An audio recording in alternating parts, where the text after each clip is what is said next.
Welcome to Shekhawati education, जहाँ पढ़ाई होगी आसान और दमदार। हमारा उद्देश्य है हर विद्यार्थी तक गुणवत्तापूर्ण शिक्षा पहुँचाना और आपके सपनों को नई उड़ान देना। शेखावाटी एजुकेशन, सीखने का नया अंदाज, सफलता की नई शुरुआत।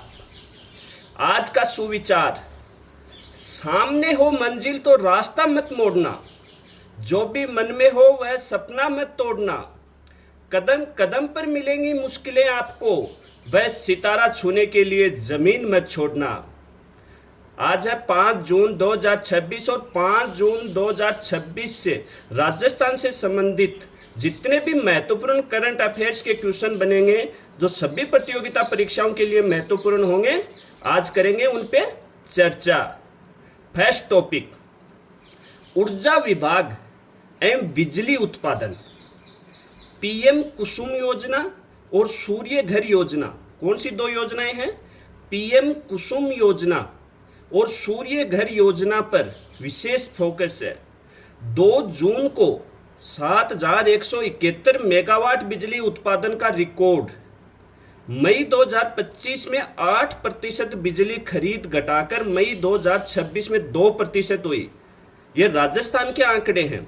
राजस्थान में मई 2025 में 8% बिजली बाहर से खरीदी जाती थी और अब वो घटाकर मई 2026 में कितने प्रतिशत पर ले आए हैं? 2% पर ले आए हैं। मतलब राजस्थान में उत्पादन बढ़ रहा है।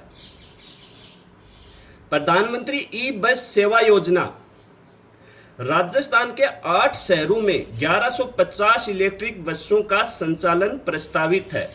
अब धीरे धीरे सरकार योजना ला रही है जिससे इलेक्ट्रॉनिक बसों की शुरुआत हो रही है। कौन सी योजना है? प्रधानमंत्री ई बस सेवा योजना। इसमें राजस्थान के 8 शहरों में 1150 इलेक्ट्रॉनिक बसों का संचालन किया जाएगा। अब वो 8 शहर कौन कौन से हैं?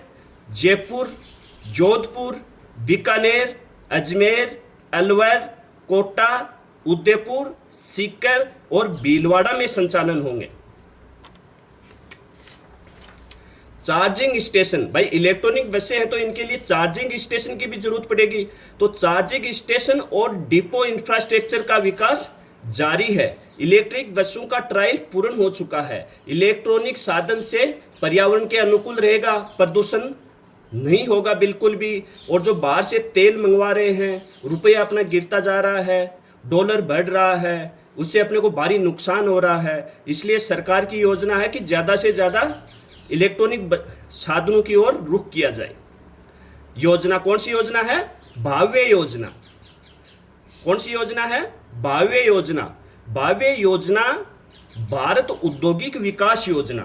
भाव्य योजना कौन सी है? भारत औद्योगिक विकास योजना। यह योजना कौन से विजनों से जुड़ी हुई है? मेक इन इंडिया और विकसित भारत से। कौन से विजन है? मेक इन इंडिया और विकसित भारत से जुड़ी हुई है। अवधि क्या है इसकी? 6 वर्ष। और कितने करोड़ रुपए लागत होगी, खर्च होंगे? 33,600 करोड़ रुपए। देश भर में 100 प्लग एंड प्ले औद्योगिक पार्क विकसित किए जाएंगे, जिसमें निवेश होगा, रोजगार मिलेगा और वैश्विक सप्लाई चेन को मजबूती। मतलब योजना का नाम क्या है? भाव्य। फुल फॉर्म की इसकी भारत औद्योगिक विकास योजना। और ये किस विजन से जुड़ा हुआ है? मेक इन इंडिया और विकसित भारत से। इसकी अवधि क्या बताई है? 6 वर्ष। कितने रुपए की लागत आएगी? 33,600 करोड़ रुपए की। और कितने प्लग एंड प्ले औद्योगिक पार्क विकसित किए जाएंगे? 100। अगला क्वेश्चन देखो, विश्व पर्यावरण दिवस 2026। तो विश्व पर्यावरण दिवस कितनी तारीख को मनाया जाता है? 5 जून को। और अब की बार क्या अभियान रखा है इस 5 जून को? Hashtag now for climate. अभियान क्या रखा था? Hashtag now for climate. राज्य स्तरीय कार्यक्रम का आयोजन, कि राजस्थान में राज्य स्तरीय कार्यक्रम का आयोजन कहाँ किया गया है? Constitution club of Rajasthan Jaipur में किया गया है। कहाँ किया गया है? राज्य स्तरीय कार्यक्रम का आयोजन constitution club of Rajasthan Jaipur में। और कार्यक्रम के मुख्य अतिथि कौन रहे हैं? मुख्यमंत्री श्री भजन लाल शर्मा। और इसका उद्देश्य क्या रखा? पर्यावरण संरक्षण और जलवायु जागरूकता को बढ़ावा देना। राज्य योजना के तहत विभिन्न जिलों में नवनिर्मित पौधशालाओं का उद्घाटन किया, मतलब सभी जिलों में नई पौधशालाओं का उद्घाटन किया है। कंपा योजना के अंतर्गत नए ऑगमेंटेशन इनक्लोजर्स का लोकार्पण किया है। कंपा क्या होता है? कंपा का पूरा नाम compensatory afforestation fund management and planning authority. वन सुरक्षा को मजबूत करने हेतु नई वन सुरक्षा चौकियां और अधिकारी कार्यालयों का उद्घाटन किया है। राष्ट्रीय चंबल घड़ियाल अभयारण्य से संबंधित स्टाफ बैरक का उद्घाटन किया है। चंबल अभयारण्य मुख्यतः घड़ियाल संरक्षण के लिए प्रसिद्ध है। अब पर्यावरण संरक्षण के प्रमुख उद्देश्य क्या क्या हैं? वन संवर्धन, जैव विविधता संरक्षण, जलवायु परिवर्तन के प्रति जागरूकता, हरित विकास को बढ़ावा देना। अब विश्व पर्यावरण दिवस कितनी तारीख को मनाया जाता है? 5 जून को। और ये कब से शुरू हुआ है? शुरुआत 1973 से शुरू हुआ है। विश्व पर्यावरण दिवस की शुरुआत कब से हुई है? 1973 से। 1972 में स्वीडन के स्टॉकहोम में पर्यावरण पर संयुक्त राष्ट्र सम्मेलन हुआ था। संयुक्त राष्ट्र सम्मेलन कब होता है? 1972 में। कहाँ पर होता है? स्टॉकहोम, स्वीडन में। इसी के बाद संयुक्त राष्ट्र महासभा ने 5 जून को वर्ल्ड इन्वायरमेंट डे के रूप में घोषित किया था। तो फर्स्ट बार कब मनाया जाता है? 1973 में, क्योंकि 1972 में संयुक्त राष्ट्र सम्मेलन हुआ था।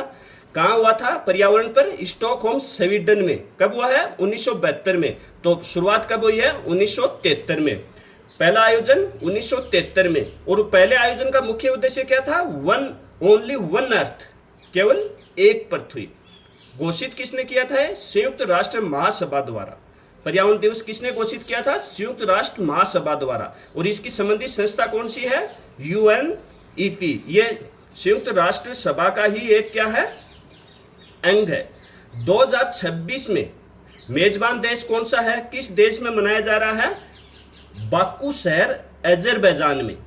अजरबैजान के बाकू शहर में 2026 का पर्यावरण दिवस मनाया जा रहा है। और किस पर मुख्य फोकस किया जा रहा है? क्लाइमेट एक्शन, क्लाइमेट चेंज, जलवायु परिवर्तन पर। और 2026 की थीम क्या है? थीम को विशेषकर याद रखना है। Inspired by nature for climate for our future, प्रकृति से प्रेरित जलवायु के लिए, हमारे भविष्य के लिए। थीम विशेष गहराई से याद करनी है। क्या है थीम? Inspired by nature for climate for our future, प्रकृति से प्रेरित जलवायु के लिए, हमारे भविष्य के लिए। प्रमुख वित्तीय सहायता और अनुदान क्या पढ़ेंगे अभी? प्रमुख वित्तीय सहायता और अनुदान। मार्जिन मनी सब्सिडी नए लघु व सूक्ष्म उद्यमों के लिए। कौन से हैं?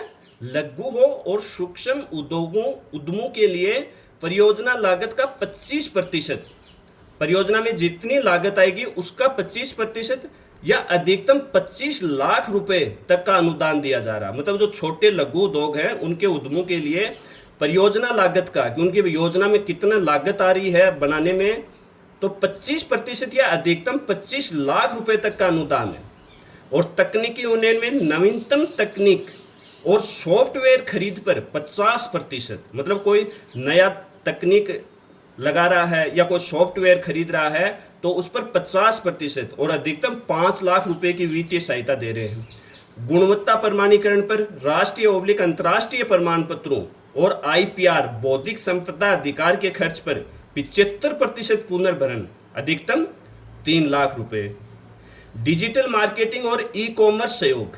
ई-कॉमर्स प्लेटफॉर्म पर शामिल होने के लिए 2 साल तक प्रति वर्ष 1 लाख रुपए तक का 75% पुनर्भरण देय है।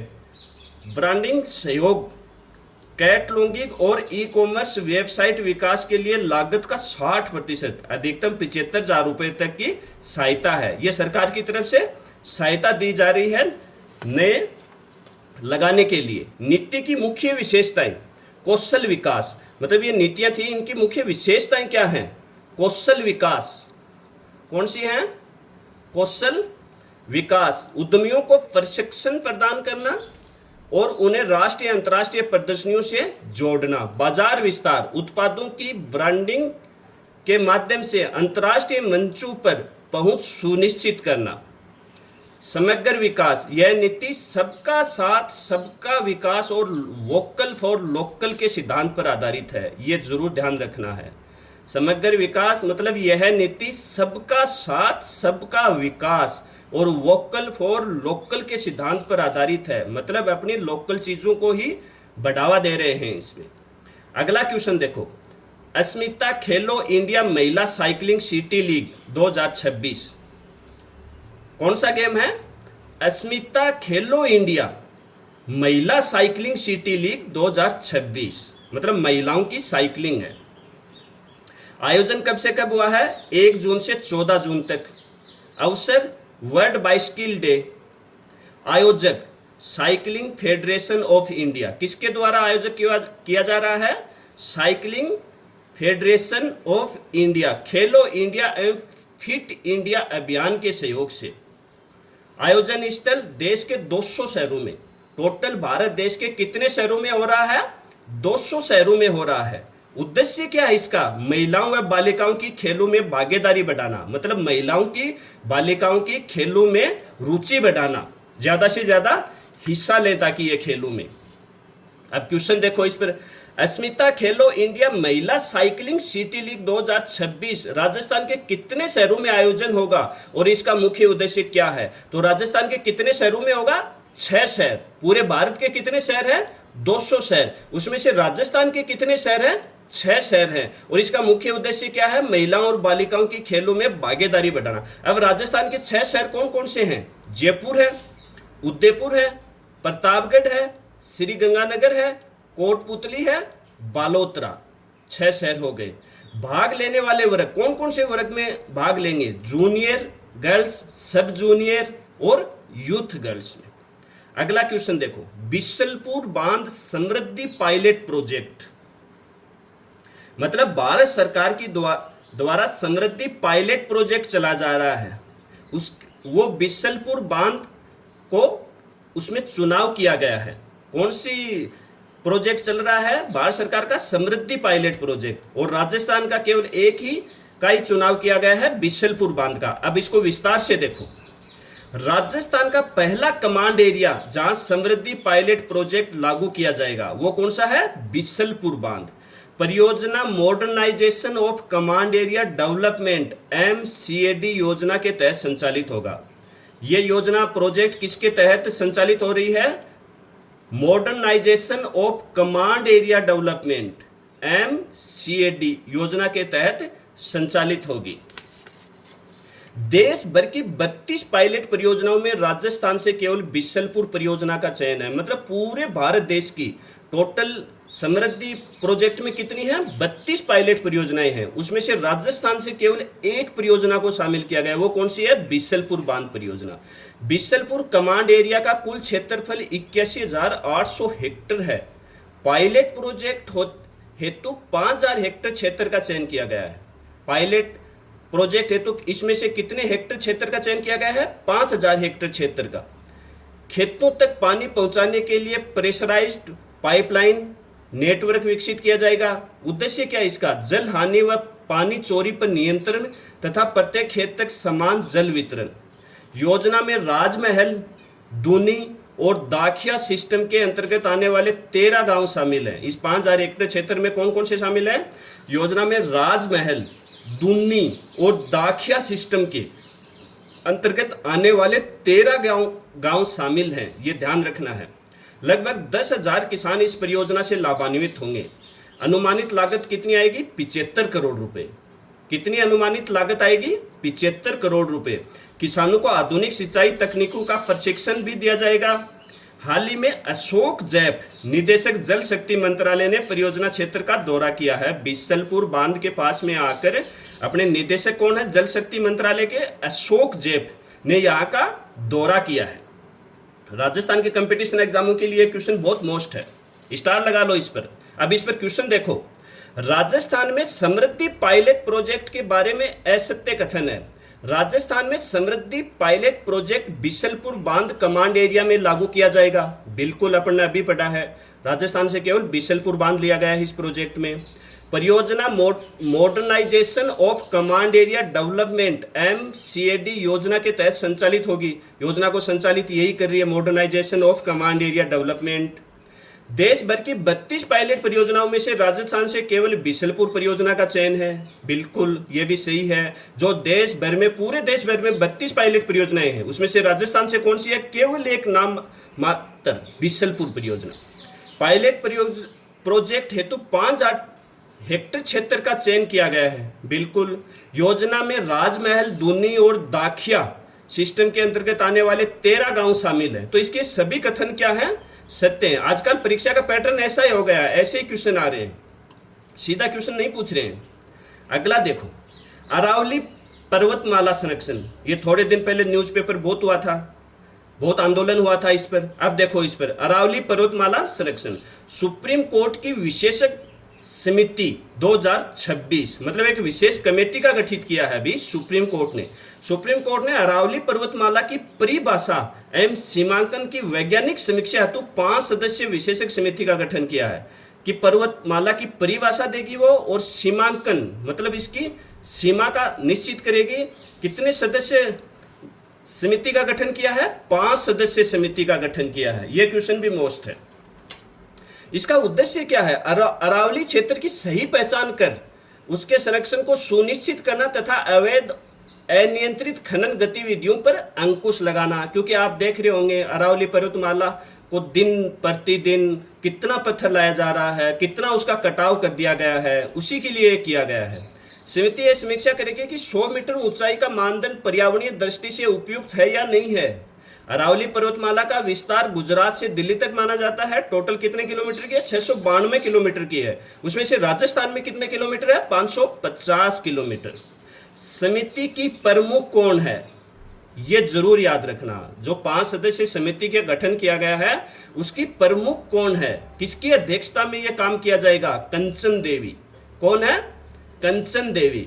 कंचन देवी वर्तमान में Indian council of forestry research and education ICFRE की महानिदेशक है। कंचन देवी वर्तमान में किसकी महानिदेशक है? Indian council of forestry research and education ICFRE की महानिदेशक है। तो इस पर क्वेश्चन देखो अभी, सुप्रीम कोर्ट ने अरावली पर्वतमाला की वैज्ञानिक समीक्षा हेतु 5 सदस्यीय विशेषज्ञ समिति का गठन किया। समिति की अध्यक्ष कौन है? कंचन देवी। कौन है? कंचन देवी।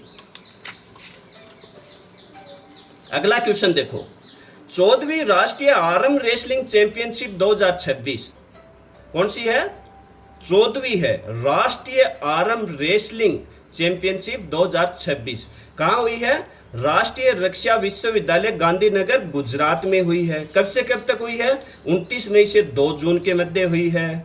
अपने राजस्थान से इसमें क्या उपलब्धि हुई है? फलोदी के लावण्या पुरोहित ने 75 kg वर्ग में स्वर्ण पदक जीता है। कौन सा मेडल जीता है? गोल्ड मेडल जीता है। अब क्वेश्चन देखो इस पर, 14वीं राष्ट्रीय आर्म रेसलिंग चैंपियनशिप 2026 राजस्थान के किस खिलाड़ी ने गोल्ड मेडल जीता है? तो किसने जीता है 75 kg में?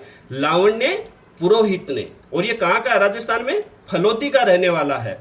तो राजस्थान से संबंधित जितने भी करंट अफेयर्स के महत्वपूर्ण क्वेश्चन थे वो सब अपन ने पढ़े हैं। आपको ये कैसे लगे हैं प्लीज़ कमेंट करके बताइए, मेरा मोटिवेशन बढ़ाइए। आपको अच्छा लगता है कि अच्छे क्वेश्चन मिल रहे हैं तो चैनल को सब्सक्राइब कीजिए, लाइक कीजिए। जय हिंद, जय भारत, जय जय राजस्थान।